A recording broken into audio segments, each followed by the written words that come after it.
Sextou na Universidade. Começa agora o Somos Um. Universitários Missionários na Rede 316. Sexta-feira é dia do nosso Somos Um, Universitários Missionários, isso mesmo. E a gente sempre tem aqui esse quadro maravilhoso, né, com o pastor Marcelo Santos, trazendo sempre temas importantes, né? Temas um tanto quanto polêmicos, mas que é muito importante a gente saber, a gente entender, a gente ter conhecimento sobre esses assuntos. 3h03, a gente já está se conectando aqui com ele para poder já começar o nosso quadro Somos Um, Universitários Missionários. Deixa eu ver se a gente já consegue colocar o pastor Marcelo no ar aqui. Pastor Marcelo, boa tarde, você me ouve por aí? Boa tarde, meu querido, graça e paz para todos os irmãos aí, para todo mundo que está na Assembleia da Convenção e para todos os nossos ouvintes em todo o Brasil. Pronto, beleza, tá me ouvindo certinho. Boa tarde, pastor Marcelo, que bom ter você por aqui novamente. Nós estamos com o nosso estúdio aqui montado, né? No Centro de Celebrações da PIB em Jardim Camburi, Vitória. Faltou o senhor por aqui, pastor Marcelo, faltou o senhor por aqui. Pois é, gostaria, seria uma bênção se eu pudesse estar aí, mas estou aqui nas ondas do rádio, estou aqui conectado aí pela internet, junto com os irmãos. Pronto, tá valendo então. 3h04, olha só, hoje nós vamos falar com o pastor Marcelo sobre o tema A Bíblia Precisa Ser Atualizada? Essa é a pergunta que a gente está fazendo e o pastor Marcelo vai responder pra gente, né? A Bíblia, ela precisa ser atualizada. Enquanto isso, você que está me ouvindo aí, já pode ir mandando sua mensagem, já pode ir interagindo com a gente pelo 11-930-03-0316 pra gente começar esse bate-papo com a sua participação, com a sua interação aqui na nossa programação. Ô pastor, eu só vou ficar te devendo hoje a vinhetinha, tá? Porque tudo bem. A gente tá com outros aparelhos aqui e a gente acabou não tendo todo o material aqui junto, e aí eu tô procurando a vinheta aqui, não tô achando de jeito nenhum, mas não tem problema não, o conteúdo vai ser transmitido e eu tenho certeza que muita gente vai ser abençoada com esse nosso tema de hoje. Sem problema. Pastorzão, já vou começar então te perguntando sobre em relação a essa preocupação que as pessoas têm, né? Se a Bíblia realmente precisa ser atualizada, de onde que surgiu a expressão atualizar a Bíblia e o que é que significa isso? Porque isso é interessante essa pergunta, porque tem gente que fala assim, nós pregadores, pelo menos eu falo isso, né? A Bíblia, ela é atual, a Bíblia, ela vai mostrar para você, ela mostra o que está acontecendo hoje, ela dá as respostas do hoje, dá as respostas do amanhã. Alguém disse uma vez que a Bíblia, ela é mais atual do que o jornal que vai acontecer amanhã, né? Sim. E muita gente se preocupa em relação a traduções, em relação a história mesmo, né? Da necessidade, entre aspas, de atualizar a Bíblia. Então, o que significa essa expressão aí, atualizar a Bíblia? O que você pode dizer pra gente sobre isso? Isso, vamos lá, Nayan. Essa expressão surgiu em uma pregação do pastor Ed Renekiewicz, da Igreja Batista de Água Branca, em São Paulo, uma pregação que ele fez em 2020. E não há problema em a gente falar disso aqui e dar os nomes, porque tudo isso foi feito em público, não é? Uma pregação disponibilizada em público, uma fala em público, e não estamos falando nada sobre a moral, né? Ele é um agente público, ele é alguém que coloca a cara, né, digamos assim, em público para pregar, para ensinar. Então não tem nenhuma dificuldade ética em a gente dizer, não apenas contar o milagre, mas contar o nome dos santos, né? E aí, nessa pregação de 2020, ele fala que a Bíblia é insuficiente e que a Bíblia precisa ser atualizada. Precisamos atualizar a Bíblia. Eita. Bom, pois é. A partir dessa fala do pastor Kiewicz, a Ordem dos Pastores Batistas do Brasil se reuniu, conversou, debateu, investigou, procurou, ele mandou o que ele escreveu para eles, dizendo o que ele quis dizer com essas frases, e a Ordem dos Pastores decidiu expulsá-lo, cortá-lo, né, da Ordem dos Pastores. E aí, essa decisão aconteceu no final do ano passado. E aí isso gerou uma grande polêmica na internet, com gente aplaudindo a decisão, com gente dizendo que foi uma decisão acertada e com gente se levantando contra e dizendo que foi um absurdo essa decisão. O próprio pastor Ed gravou um vídeo falando do seu lado da questão, falando o que ele pensava disso.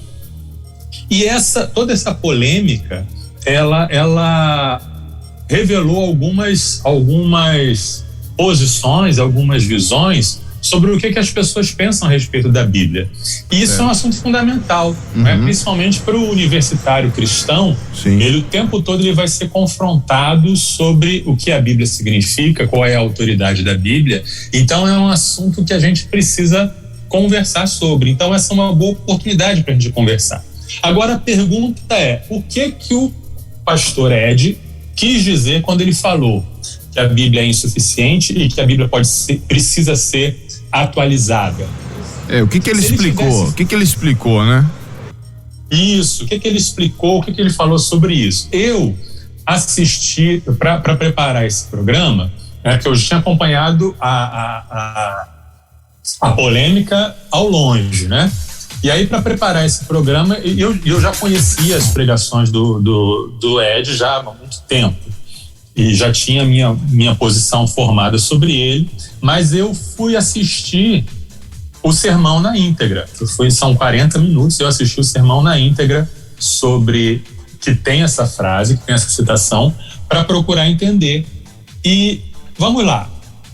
Primeiro, muitas pessoas na defesa dele falaram que o que ele quis dizer foi contextualizar. Mas ele não usou a palavra contextualizar, ele usou a palavra atualizar, porque contextualizar a Bíblia é uma coisa que todos nós concordamos que a gente precisa fazer. A gente precisa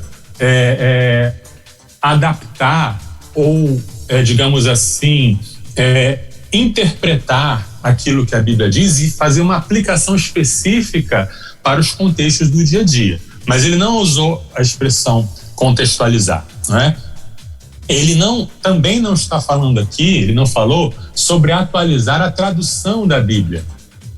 Teve gente que na internet colocou assim, olha a hipocrisia, expulsaram o Ed René da convenção porque ele quis atualizar a Bíblia, mas na própria Bíblia está escrito edição revista e atualizada. Mas são coisas muito diferentes, atualizar a tradução da Bíblia e atualizar a Bíblia. A tradução, ela precisa sempre ser revista, ser atualizada. A tradução, a língua muda.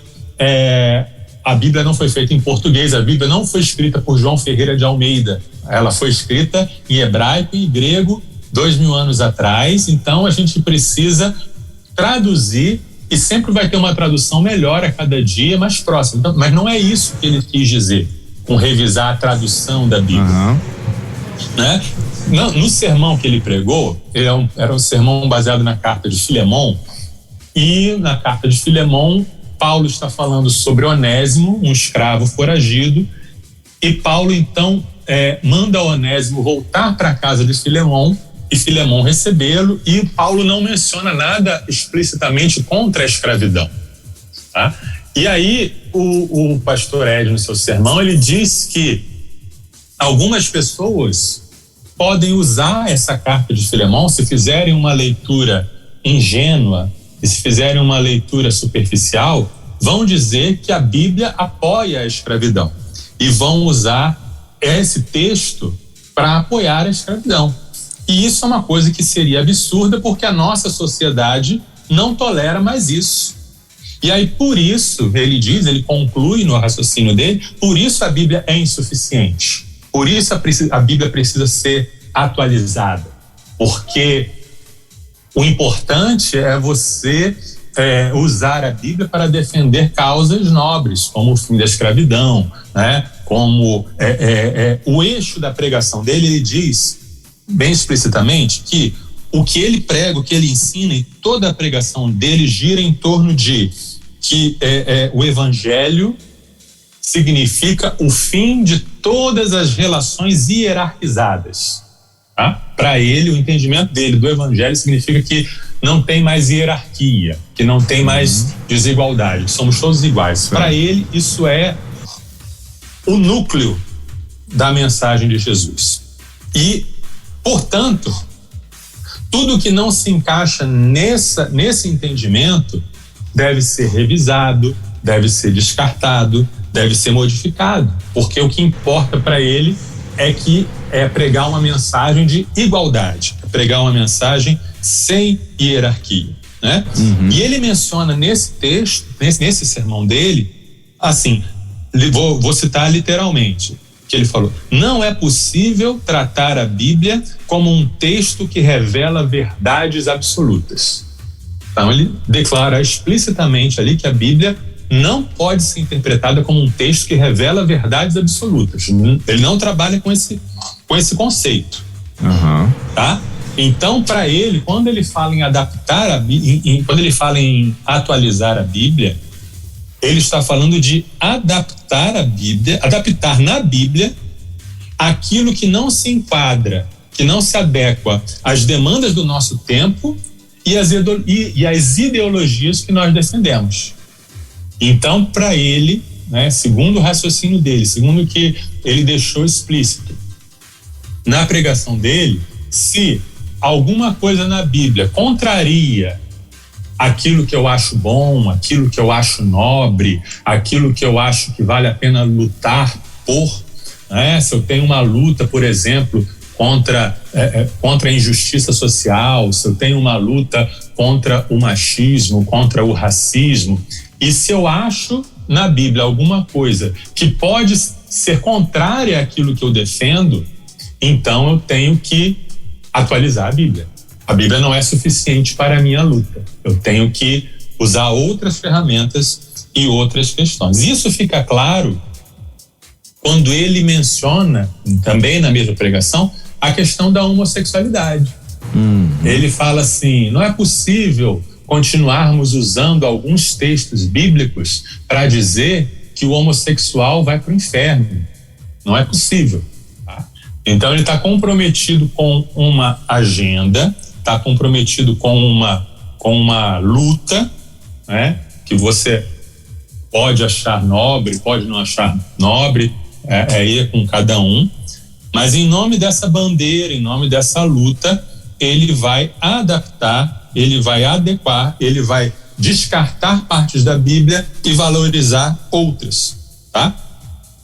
Uma outra frase que ele disse, ele falou assim: não é possível continuarmos lendo a Bíblia como se não tivéssemos 2000 anos de civilização humana, 2000 anos do Espírito Santo iluminando a igreja. Ele falou mais ou menos assim: olha, quando Paulo escreveu a Filemon, naquela época a escravidão era algo aceitável, a escravidão era algo comum, né? E nem passava pela cabeça de Paulo e nem dos seus ouvintes questionar isso. Mas 2000 anos se passaram, então a humanidade evoluiu e hoje já não aceitamos mais a escravidão como algo normal. Hoje isso é algo que causa horror para a gente pensar na escravidão como algo normal. Então a gente não pode ler a Bíblia achando que não houve esse progresso de 2000 anos de civilização. A gente não pode ler a Bíblia ignorando que o Espírito Santo trabalhou durante esses 2000 anos e ensinou coisas novas para a igreja e para a humanidade. Aí, Nayan, quando ele fala isso, ele deixa claro quais são as duas cosmovisões que estão na mente dele. Né? Cosmovisão, você sabe, já falamos aqui, é a lente com que a gente enxerga o mundo. Não é isso? É aquele óculos que permite para a gente interpretar o que a gente vê ao nosso redor. E cada um age, vive e sente de acordo com a sua cosmovisão. Nessa frase dos 2000 anos, o Kivitz deixa claro que ele tem duas cosmovisões muito claras. Uma é o progressismo. O que é progressismo? O progressismo, a gente já falou sobre isso no nosso programa sobre política. A gente falou sobre isso. Isso. O progressismo é a ideia de que o futuro sempre vai ser melhor do que o passado, né? Sempre vai ser melhor do que o presente. E o presente é melhor do que o passado. É uma crença. de que as coisas estão melhorando e que as coisas vão melhorar. Então, essa crença de que a humanidade hoje está melhor do que há 500 anos atrás e de que daqui a 500 anos, se Jesus não voltar, vai estar melhor ainda. Então, é isso que ele diz. Portanto, a Bíblia é um livro ultrapassado, porque 2000 anos se passaram, nesses 2000 anos a humanidade evoluiu, a humanidade melhorou, então a gente não pode se prender a coisas do passado. Essa ideologia progressista está muito presente quando a gente fala, por exemplo, assim, esse seu pensamento é muito atrasado. Você já ouviu alguém falando assim? Sim, demais. Esse pensamento é muito atrasado. Mas já houve avanços nisso aí. É uma ideia que está presente dentro da cabeça das pessoas. O progressismo, tá? O contrário do progressismo é o conservadorismo, a ideia de que existem coisas boas no passado que devem ser preservadas, e se a gente não lutar para preservar essas coisas boas, a tendência é piorar. Mas aí cada um tem a sua visão de mundo. E outra visão de mundo que está presente nessa fala, quando ele fala assim, não podemos ignorar que houve 2000 anos de Espírito Santo trabalhando na igreja, iluminando a igreja, é a cosmovisão católica. Isso vem da teologia católica romana. Verdade. Por quê? Na teologia católica romana, existe a Bíblia, ok, a Bíblia é um livro sagrado, certo, mas mais importante do que a Bíblia, com mais autoridade do que a Bíblia, é o ministério da igreja, a tradição da igreja, né? E aí os católicos entendem, né? Se tiver algum católico aí nos ouvindo, pode confirmar ou pode falar se eu estou falando alguma besteira. Os católicos entendem, a teologia oficial da Igreja Católica entende que o Espírito Santo trabalha na instituição igreja e que a tradição da igreja tem primazia sobre a Bíblia. A tradição da igreja pode interpretar a Bíblia e pode dizer, não, isso aqui serve, isso aqui não serve. Ou isso aqui é interpretado de um jeito, isso aqui é interpretado de outro. Esse foi o grande conflito da Reforma Protestante. Porque Lutero, quando pregou lá as 95 teses, ele viu que a Bíblia dizia uma coisa e a instituição igreja dizia outra. E aí ele falou assim, não, entre a tradição da igreja e a Bíblia, eu fico com a Bíblia. E aí a Contra-Reforma, que foi a reação da Igreja Católica à Reforma de Lutero, diz assim, não, entre a Bíblia e a igreja, entre a Bíblia e a tradição da igreja, eu fico com a tradição da igreja, a tradição da igreja que vai dizer o que a Bíblia significa. Então tudo é uma questão de autoridade. Quem tem autoridade? É a Bíblia que serve à igreja ou a igreja que serve à Bíblia? Do ponto de vista católico, é a igreja que criou a Bíblia, tá? É a igreja pessoas, né? Que escreveu, é a igreja pessoas que instituiu de autoridade a Bíblia. Por isso a Bíblia é sagrada, porque a igreja diz que ela é sagrada. Esse é o ponto de vista católico. Do ponto de vista protestante, é a Bíblia que cria a igreja. É a palavra de Deus que foi preservada nas Escrituras que gera e faz acontecer a igreja. Então a igreja tem que sempre estar em submissão à Bíblia, tá? Tudo isso aqui é para dizer, Nayan, que essa frase, né, atualizar a Bíblia, ela dá muito pano para manga para a gente conversar sobre doutrina da Bíblia, né? Sobre revelação, inspiração, autoridade, interpretação e aplicação da Bíblia. É isso. Pastor, deixa eu ver se eu entendi então. A gente está falando, o senhor deixou bem claro aí que a expressão dele em relação a é como se estivesse defendendo agendas. Eu também penso dessa forma, entendi dessa forma. Sim. E aí é como se ele dissesse o seguinte, ó, o contexto hoje é totalmente diferente, o mundo mudou, as coisas mudaram, as pessoas mudaram, o mundo está indo por essa direção, então vamos adaptar a Bíblia a esse mundo. Foi mais ou menos isso que eu entendi. Seria esse o recado dele? Sim, Exatamente. Vamos fazer o seguinte, vamos pegar a Bíblia e vamos colocar de um jeito que não ofenda as pessoas desse mundo, né? Do tempo de hoje, dessa época, é mais ou menos isso? Eu não sei se a questão é não ofender.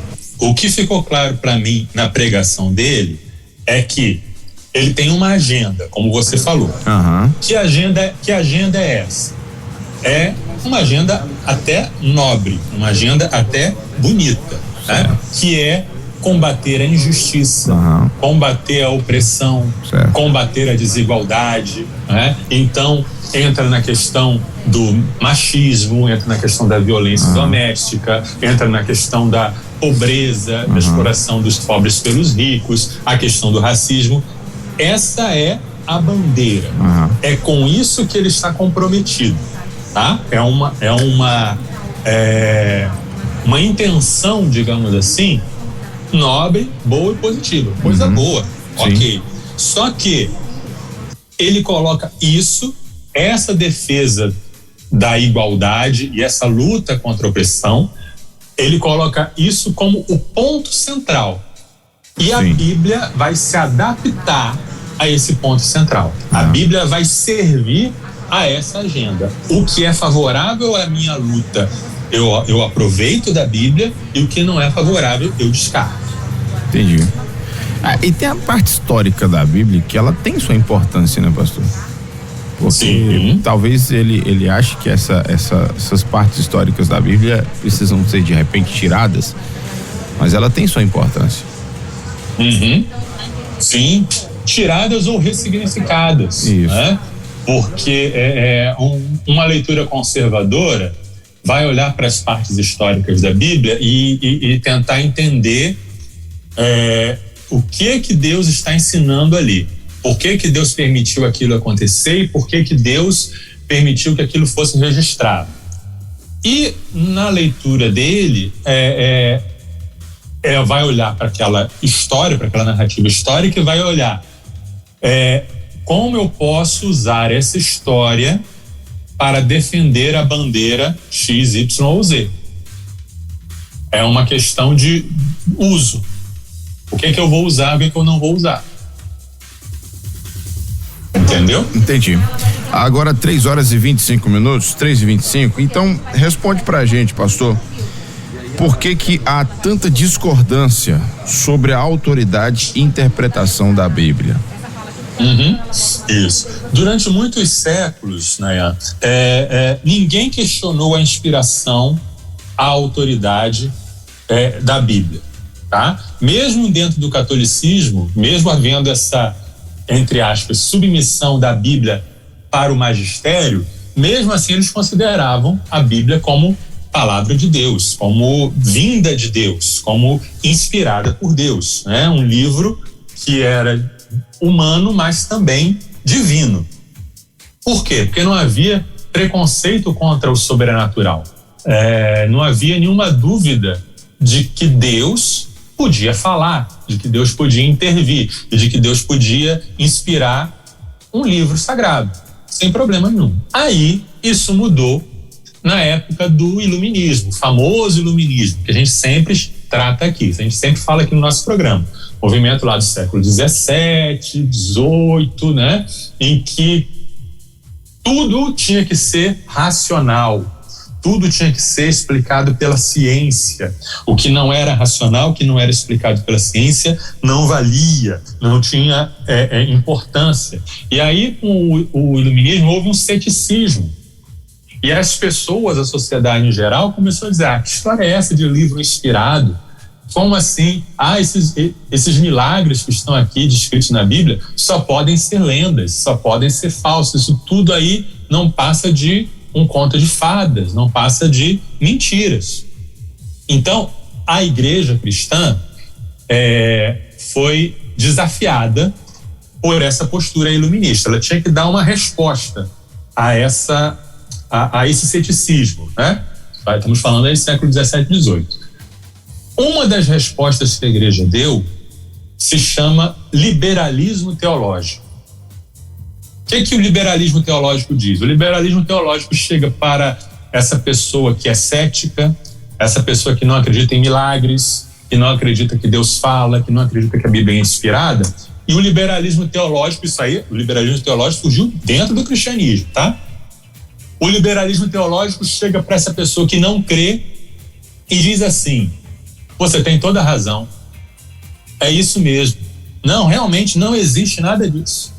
Não existe sobrenatural, não existe milagre, não existe intervenção divina, nada disso. Não. A Bíblia, ela contém apenas ensinamentos morais. São livros de histórias para a gente viver bem, para a gente ter um sentimento religioso, de paz com Deus, para a gente amar o próximo. Isso é o liberalismo teológico. Ou seja, eles, membros teólogos, tá? Gente das próprias igrejas, começaram a negar a inspiração, a sobrenaturalidade da Bíblia, o fato da Bíblia ter vindo de Deus. Eles passaram a dizer que a Bíblia era apenas um livro humano, que contava as experiências religiosas do povo de Israel, ponto. Isso é o liberalismo teológico, que cresceu, se espalhou pela Europa, chegou nos Estados Unidos e causou um grande estrago, digamos assim. Aí, como tudo na história, tudo tem ação e reação, né? Os nossos ouvintes que estudam história sabem que sempre tem um movimento, surge um outro movimento para se levantar contra ele. Houve uma resposta ao liberalismo teológico. Houve gente que falou assim: não, peraí, isso está errado, não é essa a resposta que a igreja deve dar ao mundo, não. Esse movimento que se levantou contra o liberalismo se chama fundamentalismo, tá? E o fundamentalismo, que hoje em dia é muito xingado, né? Quando você quer xingar alguém, você diz: você é um fundamentalista? O fundamentalismo surgiu, né, no final do século XIX, começo do século XX, como uma resposta ao fundamentalismo, como uma resposta ao liberalismo. E os livros que deram início ao movimento, que se chamam Os Fundamentos, eles falam de 5 pontos, 5 fundamentos que são inegociáveis. A inspiração e a verdade das Escrituras. A Bíblia é inspirada por Deus, a Bíblia é verdadeira.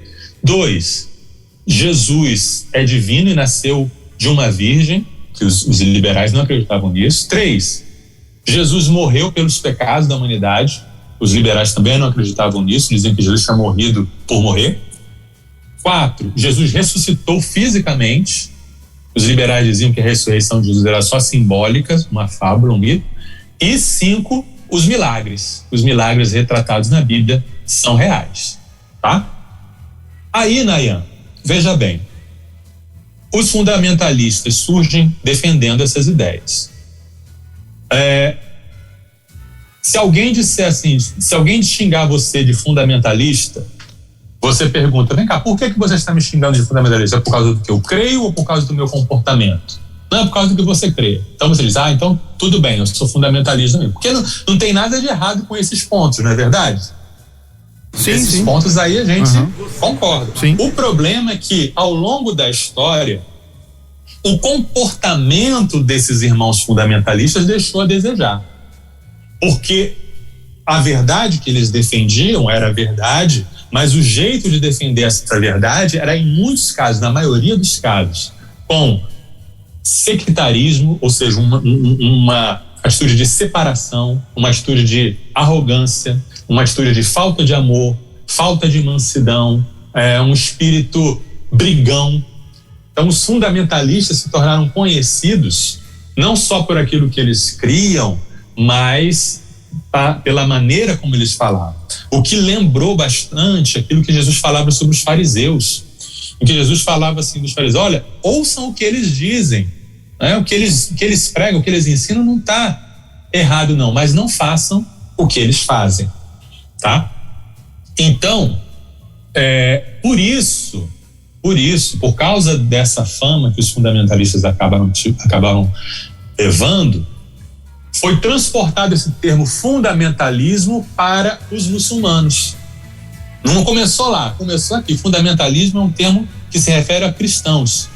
mas a imprensa e a mídia, a sociedade começou a chamar os muçulmanos que praticam coisas muito violentas e muito criminosas por causa da religião, por causa da interpretação que eles têm do texto sagrado deles, começaram a chamar esses muçulmanos de fundamentalistas, o mesmo nome que era dado aos cristãos, tá? Mas a história continua, né? Estamos aí falando por que tem tanta confusão sobre esse tema, né? Da autoridade da inspiração da Bíblia. No meio do século XX surgiu um outro movimento filosófico chamado pós-modernismo. Diferente lá do iluminismo, que pregava a razão, que pregava que só a ciência tinha a verdade, o pós-modernismo negava até mesmo o conceito de verdade. O pós-modernismo dizia, não, como assim? Não existe verdade absoluta, só existem interpretações. Só existem múltiplas interpretações de tudo. Então você não pode falar que um texto é verdadeiro. Vai depender da sua interpretação. E qualquer interpretação é válida. Então o que você tem não é mais uma tentativa de descobrir a verdade sobre alguma coisa, mas uma tentativa de... é uma luta por poder. Luta por poder no sentido de como eu posso usar essa narrativa a favor da minha bandeira X, Y ou Z. Todo mundo faz isso, então eu vou fazer também. Mais ou menos isso que é o pós-modernismo. Dentro desse contexto, surgem as chamadas teologias contextuais, tá? Surge a teologia da libertação, que vai falar que a gente deve interpretar a Bíblia a partir das lutas dos pobres, o pobre na sua luta por uma libertação socioeconômica, então ele vai ler a Bíblia a partir dessa visão. Aí surge a teologia negra, né? Nós devo interpretar a Bíblia a partir do meu lugar como negro numa sociedade branca. Então, eu vou criar uma teologia. A teologia feminista, a partir do papel da mulher, etc, etc, etc. Então, essas teologias vão dizer o seguinte, não importa se a Bíblia, não importa o que a Bíblia diz, o que importa é o que eu vou dizer daquilo que a Bíblia diz. O que importa é a minha bandeira, o que importa é o meu contexto, o que importa é onde eu estou inserido e o que eu vou fazer com isso, porque eu não sei se existe uma verdade, tá? Então, por trás de tudo isso está uma descrença de que Deus fala, uma descrença de que Deus pode inspirar um livro e uma descrença de que existe um sentido no texto que eu estou usando. Só que aí surge um problema, né, Nayan? Um problema pro próprio defensor desse tipo de teologia, porque ele acaba serrando o próprio galho onde ele está sentado. Você imagina uma pessoa sentada num galho de árvore e serrando aquele galho, tá? Porque ele está querendo usar a Bíblia, por exemplo, para defender a sua pauta, ou dos negros, ou das mulheres, ou dos pobres. E aí, aqueles textos que são favoráveis a essas pautas, eu vou pregar sobre eles com muita eloquência, dizendo, tá vendo? A Bíblia diz isso. Exato. Mas outros textos eu vou desconsiderar. Ora, por que um opositor dele pode dizer, por que você está dizendo com tanta convicção que a Bíblia diz isso, se você não acredita que a Bíblia ela veio de Deus, se você não acredita que tem um significado, se você não acredita que tem uma verdade absoluta? Se as partes que eu não gosto não têm autoridade, por que as partes que eu gosto teriam autoridade? De onde vem a autoridade do texto bíblico? E as pessoas sempre pensam nessa questão de atualizar a Bíblia, só vem o lado bom. Mas se um nazista quisesse atualizar a Bíblia, se um nazista olhasse para a Bíblia e falasse assim, essas partes aqui que falam sobre perdão, sobre bondade, essas partes que falam sobre misericórdia, sobre ajudar o fraco, eu não gosto dessas partes não, vou ficar só com outras partes. E ele vai achar, um nazista vai achar partes que podem justificar a ideologia dele. Não é difícil. Qualquer um pode fazer isso.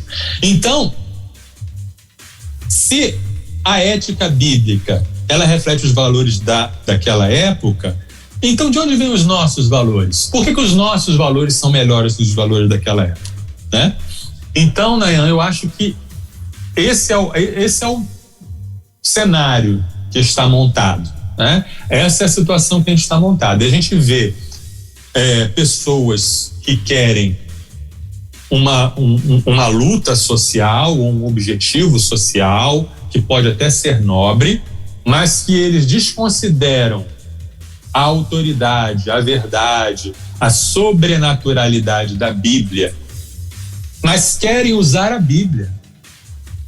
E aí eles perdem até a base de sustentação, porque eles não podem nem usar a Bíblia para defender aquilo que eles acreditam, entendeu? Eu diria o seguinte, se você vai para a Bíblia procurando justiça social somente, ela vai ser insuficiente, sim. Ela será insuficiente. Mas se você vai para a Bíblia procurando a revelação de Deus, aí você vai encontrar salvação, você vai encontrar paz, você vai encontrar sabedoria e você vai encontrar justiça social também. Na verdade que tudo isso traz a justiça social, né?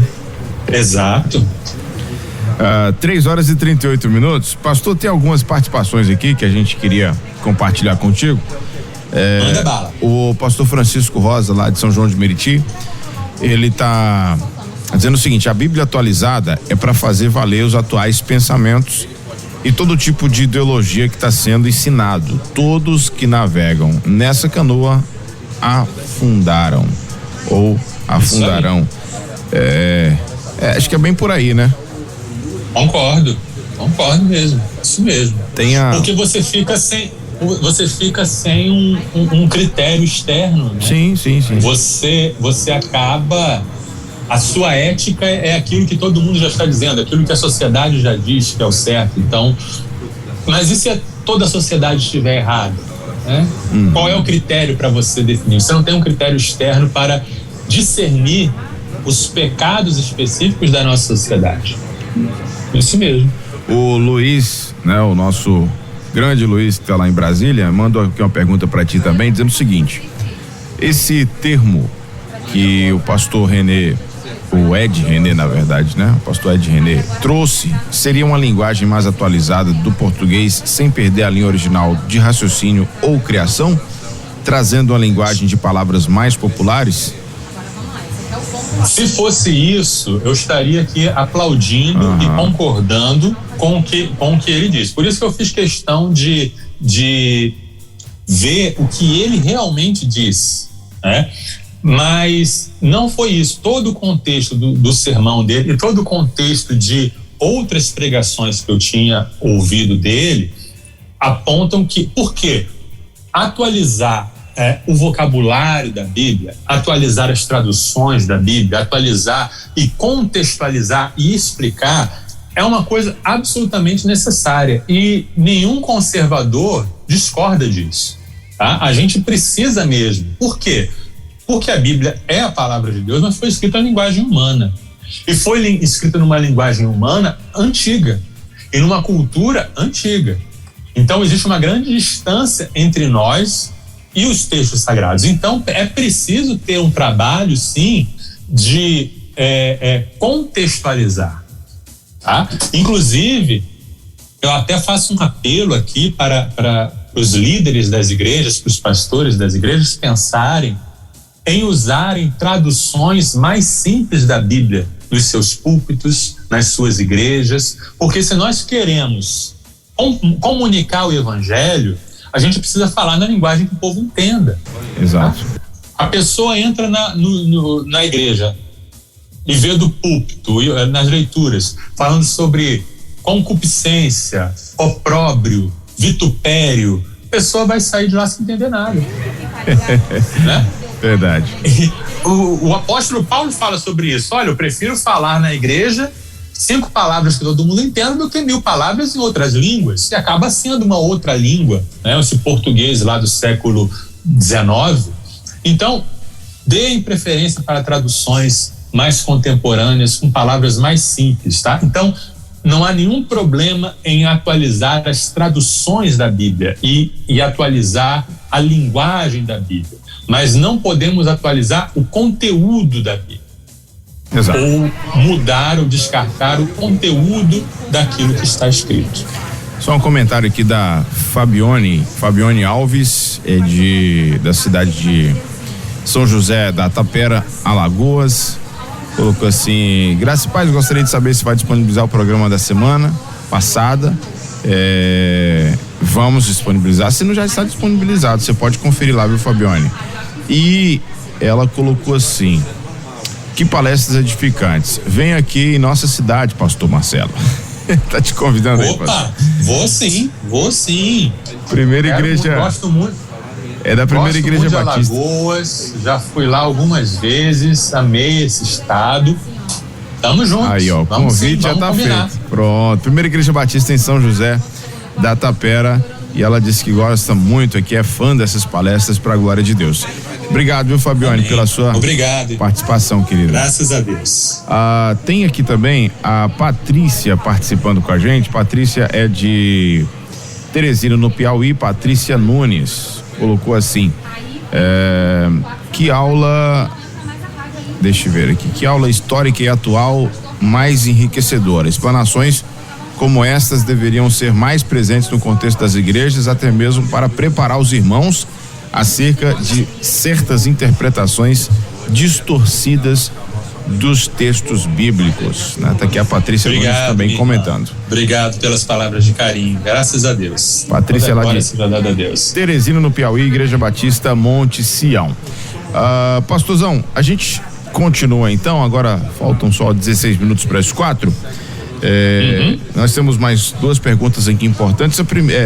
Essa terceira pergunta aqui, ela é bem interessante e eu acho que a resposta vai ser muito rápida também. Nós devemos seguir a Bíblia ou a Jesus?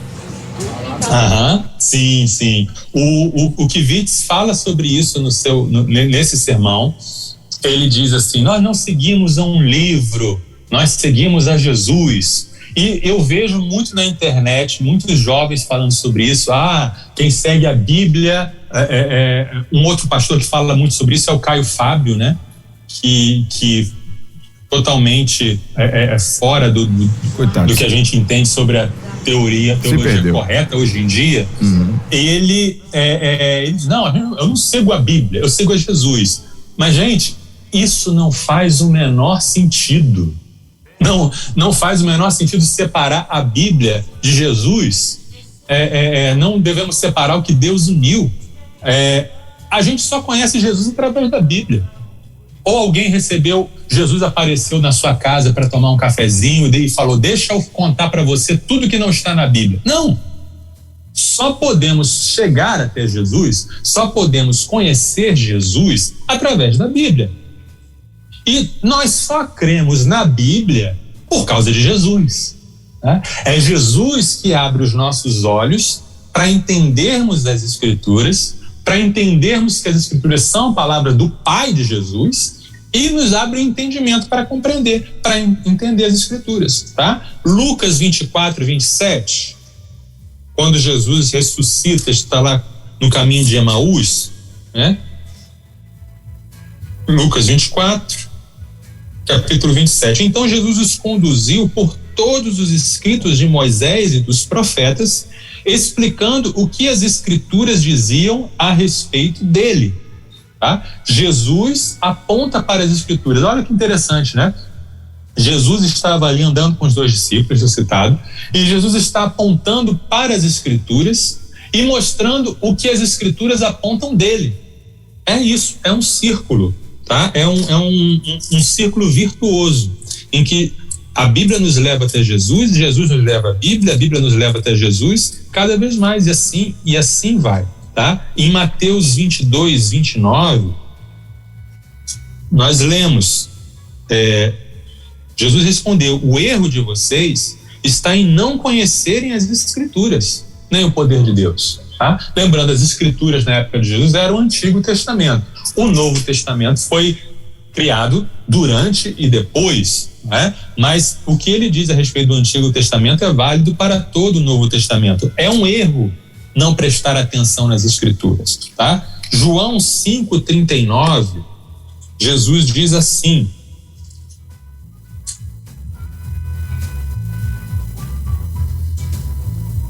João, capítulo 5, versículo 39. Vocês estudam minuciosamente as Escrituras porque creem que elas lhes dão vida eterna.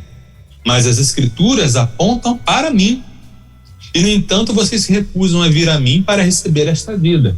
Jesus está falando ali para aqueles líderes religiosos: olha, vocês estudam cuidadosamente a Bíblia porque vocês entendem que ela traz a vida eterna, e Jesus não está criticando eles por isso. Jesus está dizendo: é isso mesmo, mas as Escrituras apontam para mim, e vocês não estão cumprindo o propósito das Escrituras, que é me conhecer, vir até mim. Então não dá para separar. As Escrituras, o propósito da Bíblia é levar as pessoas a conhecerem Jesus.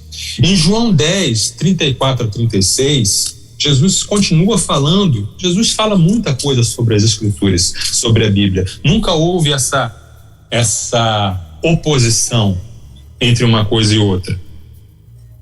Jesus respondeu: as próprias Escrituras afirmam que Deus disse a certos líderes do povo: eu digo, vocês são deuses, e vocês sabem que as Escrituras não podem ser alteradas.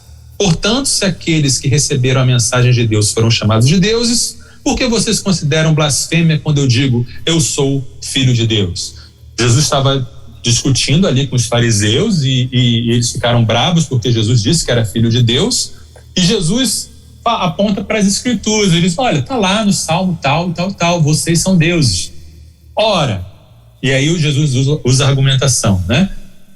Se as Escrituras, né, que não podem ser alteradas, Jesus diz: não podem ser alteradas, né? Elas dizem isso, né? Então por que vocês ficam tão chateados de eu dizer que eu sou o Filho de Deus? Tá? Jesus está dizendo explicitamente: é a palavra de Deus, né? É a palavra de Deus que não pode mentir, que não pode ser alterada. Em Mateus 5, 17 a 19, né, e a gente vai entendendo um pouco, por isso que esse tema é importante, porque a gente vai descobrindo o que Jesus diz sobre a Bíblia, o que a Bíblia diz sobre a Bíblia e o que a Bíblia diz sobre Jesus, é claro. Mateus 5, de 17 a 19. Não pensem que eu vim abolir a lei de Moisés ou os escritos dos profetas, vim cumpri-los. Eu lhes digo a verdade: enquanto o céu e a terra existirem, nem a menor letra ou o menor traço da lei desaparecerá, até que todas as coisas se cumpram. Portanto, quem desobedecer até o menor mandamento e ensinar outros a fazerem o mesmo, será considerado o menor no reino dos céus. Mas aquele que obedecer à lei de Deus e ensiná-la, será considerado grande no reino dos céus. Duas coisas importantes que Jesus diz aqui: que a palavra, ela não passará, né? E aí Jesus está falando, ele vai no mínimo do detalhe, ele vai no traço e ele vai no ponto. Ou seja, a inspiração, ela é verbal, ela não é só uma ideia que o escritor teve e que pode escrever alguma coisa errada e eu preciso descobrir a intenção. Não, as palavras, os traços, os tios da Bíblia foram inspirados e escolhidos por Deus. E ela não deve ser desprezada. Aquele que despreza ou que desconsidera as Escrituras, ele está prejudicando a sua própria caminhada espiritual. Agora vamos ver outros textos bíblicos que ajudam a gente a entender o que é de fato a Bíblia e por que podemos confiar nela, né? E por que ela jamais mudará, jamais passará. 2 Pedro, capítulo 1. Isso é um texto bem interessante. 2 Pedro 1, de 16 a 21. Porque não inventamos histórias engenhosas quando lhes falamos da poderosa vinda do nosso Senhor Jesus Cristo. Vimos com os próprios olhos seu esplendor majestoso, quando ele recebeu honra e glória da parte de Deus o Pai. A voz da glória suprema de Deus lhe disse: este é meu filho amado, que me dá grande alegria. Nós mesmos ouvimos essa voz do céu quando estávamos com ele no Monte Santo. Além disso, temos a mensagem que os profetas proclamaram, que é digna de toda confiança. Prestem muita atenção ao que eles escreveram, pois suas palavras são como lâmpada que ilumina em lugar escuro, até que o dia clareie e a estrela da manhã brilhe no coração de vocês. Acima de tudo, saibam que nenhuma profecia nas Escrituras surgiu do entendimento do próprio profeta, nem de iniciativa humana. Esses homens foram impulsionados pelo Espírito Santo e falaram da parte de Deus. Olha, Nayan, quanta riqueza tem aqui nesses versículos, verdade, reparou? Verdade. Primeiro, Pedro está falando de algo que ele viu. Ele está dizendo, isso aqui não é uma fábula, presta atenção, isso não é uma coisa inventada, não é uma coisa que eu desejei, que eu criei. Não, eu vi, eu estava lá naquele monte, eu vi a transfiguração, eu vi tudo aquilo, tudo que eu estou contando para vocês, eu vi.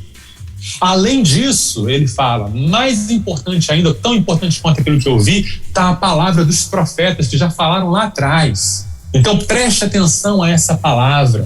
Ela serve como uma candeia, ela serve como uma lâmpada para iluminar você enquanto o sol não nasce. Quando Jesus voltar, o sol vai nascer, você vai entender tudo. Mas até esse dia chegar, você precisa dessa palavra, tá? Muita gente despreza, muitos jovens, né? A gente está falando do contexto universitário, muitos jovens desprezam o Antigo Testamento, dizendo, isso aí passou e tal, o importante é só Jesus. Não. Jesus reverenciava, Jesus entendia a importância do Antigo Testamento. O apóstolo Pedro, que viu Jesus, também falava da importância do Antigo Testamento. Toda a Escritura é importante. E ele diz, não foram homens que escreveram essas coisas pela cabeça deles, eles foram movidos pelo Espírito Santo. Está aqui explicitamente dizendo. A gente tem um problema de lógica, né, que os filósofos falam que é um problema, porque em que a gente baseia a crença de que a Bíblia é inspirada por Deus e que a Bíblia tem autoridade? É porque a Bíblia diz que ela é inspirada por Deus e que ela tem autoridade, né? E não poderia ser diferente. Você só pode acreditar na Bíblia porque a Bíblia diz que você pode acreditar na Bíblia, porque senão a fonte de autoridade seria outra, né? Mas aqui a gente tem um autor bíblico explicando por que a Bíblia é importante, porque ela veio de Deus e você precisa crer nela. 1 Timóteo, famoso texto aí de 1 Timóteo 3, 16 e 17, toda a Escritura é inspirada, né? Inspirada significa soprada por Deus, não no sentido de um ditado, não no sentido de que Deus foi ditando palavra por palavra, mas que o Espírito Santo, dentro dos escritores bíblicos, motivou-os a eles escolherem as palavras que Deus queria. Essas palavras de Paulo, de João, de Pedro, de Isaías, de Samuel, de Amós, eram palavras deles, palavras humanas, palavras que eles conheciam, palavras do estilo deles, palavras do vocabulário deles, mas a doutrina da inspiração nos ensina que essas palavras que foram para a Escritura, que foram para o texto original da Escritura, eram as palavras que Deus queria que fosse. É isso que significa inspiração. Então você tem que levar a sério as palavras usadas. Você tem que levar a sério aquilo que é dito. E em 2 Pedro 3, 15 e 16, nós temos o seguinte, Pedro mais uma vez falando, e ele está falando de outros assuntos, e aí no versículo 15 ele diz assim, e lembrem-se de que a paciência de nosso Senhor permite que as pessoas sejam salvas. Foi isso que nosso amado irmão Paulo lhes escreveu, com a sabedoria que lhe foi concedida. Ele trata dessas questões em todas as suas cartas. Alguns de seus comentários são difíceis de entender, e os ignorantes e instáveis distorceram suas cartas, como fazem com outras partes das Escrituras. Como resultado, eles próprios serão destruídos. Tem muitas coisas interessantes aqui nesse texto, né? Primeiro ele está falando de Paulo, né? Que Paulo recebeu uma sabedoria de Deus para escrever muitas coisas. Aí ele diz, uma coisa que todo estudante da Bíblia já sabe, que Paulo às vezes escreve umas coisas difíceis, é ou não é? Isso aí é verdade. O próprio Pedro, né? Porque Pedro era um cara do povo, né?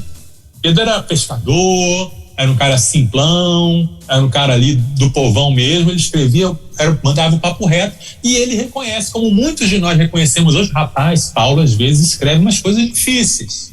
É difícil de entender. O fato de a Bíblia ser a revelação de Deus para nós não significa que seja sempre fácil. Tem coisas difíceis. Aí, por causa dessa dificuldade, já na época de Pedro, algumas pessoas mal intencionadas distorciam aquilo que Paulo escreveu.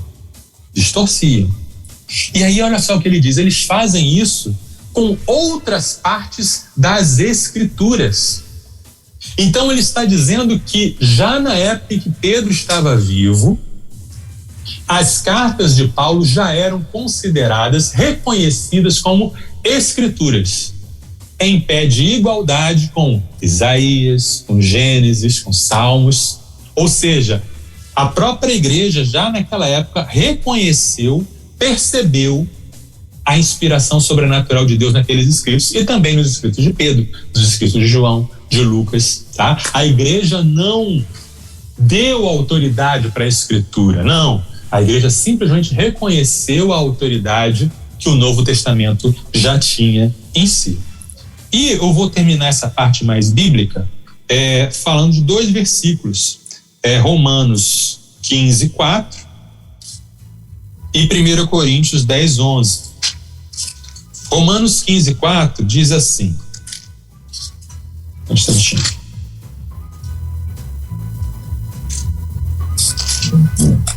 Importante ler, né? Romanos 15, versículo 4.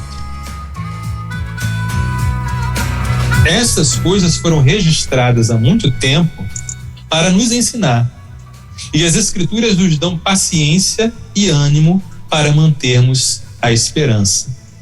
E 1 Coríntios 10:11 diz: essas coisas que aconteceram a eles nos servem como exemplo, foram escritas como advertência para nós que vivemos no fim dos tempos.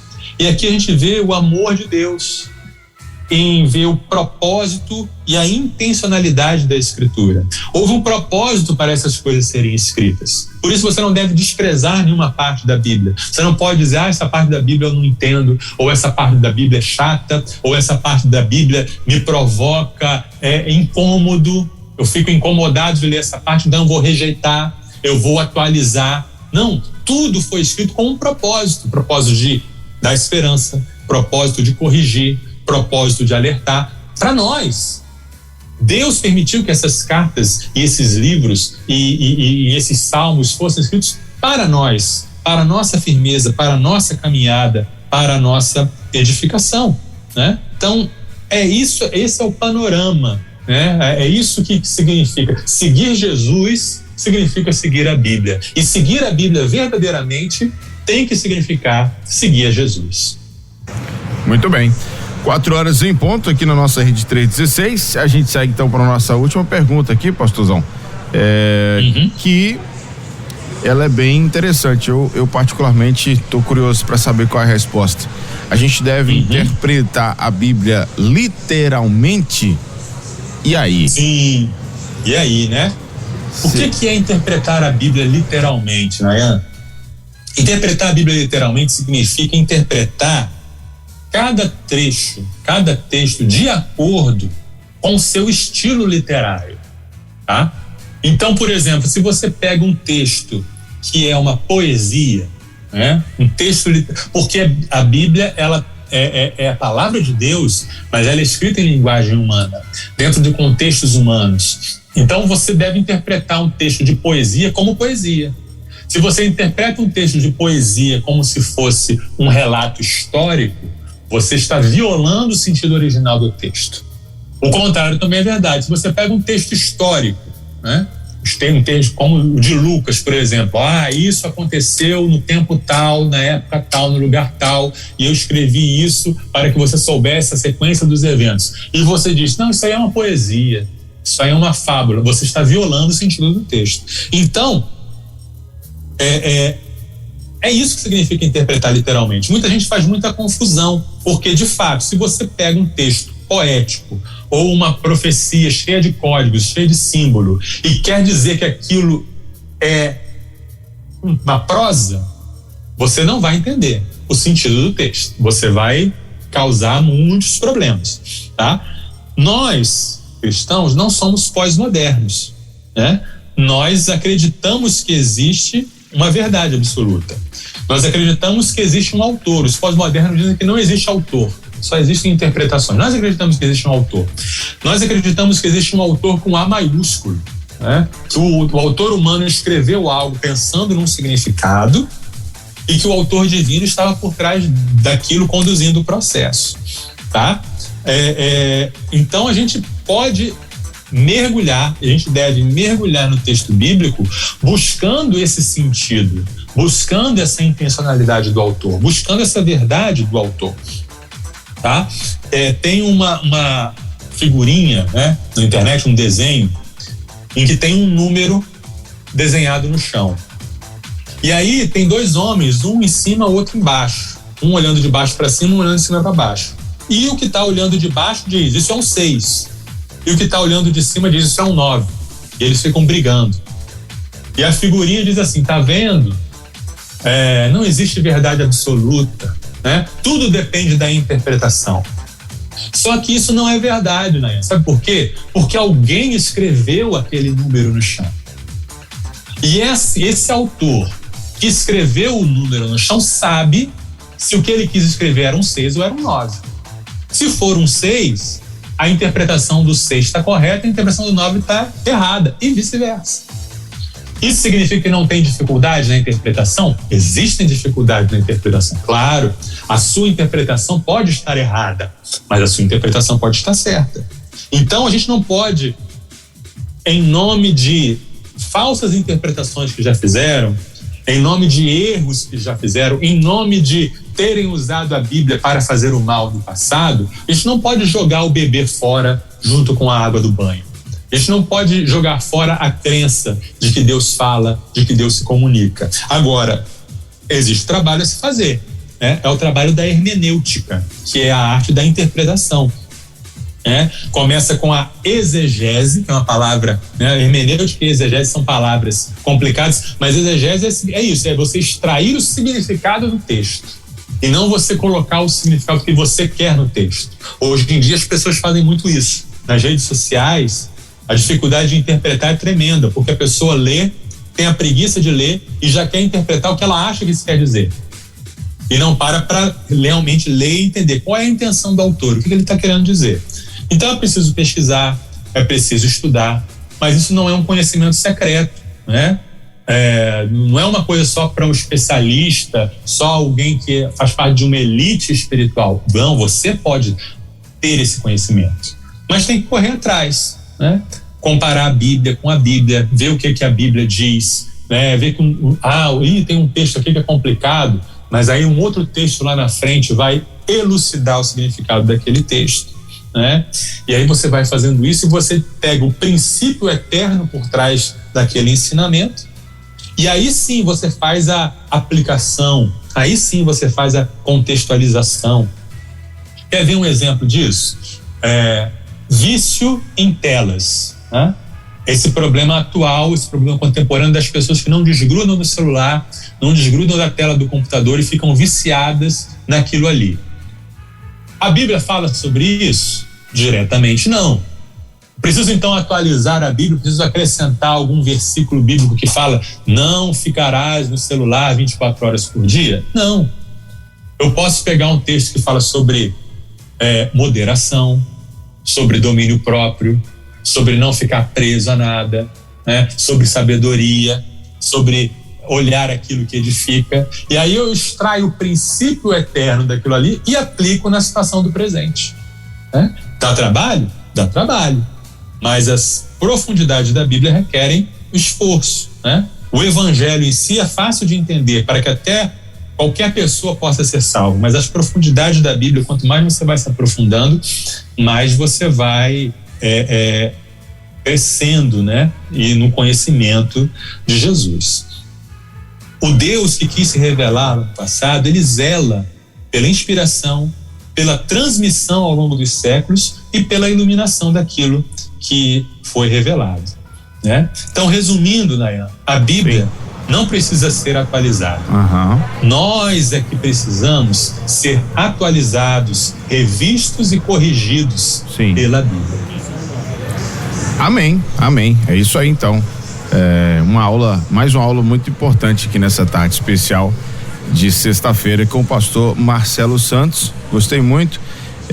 A gente vê que também o senhor citou isso acho que foi logo no início e fica mais uma vez frisado. Eu gostaria de frisar isso, pastor, que a gente precisa falar sobre isso. Os líderes precisam se atentar sobre isso, preparar a igreja em relação a isso, né? Porque o discurso do mundo, o discurso da imprensa, da mídia, algumas agendas políticas fazem alguns cristãos até começarem a achar que realmente, né, tem que ir por esse caminho, tem que ir por essas mudanças, por essas substituições, por tirar algumas coisas da palavra. Então, se os líderes, se os pastores não falarem sobre isso, não fomentarem esse assunto, não preparar a igreja para isso, a gente vai ver realmente muita gente indo por esse caminho aí.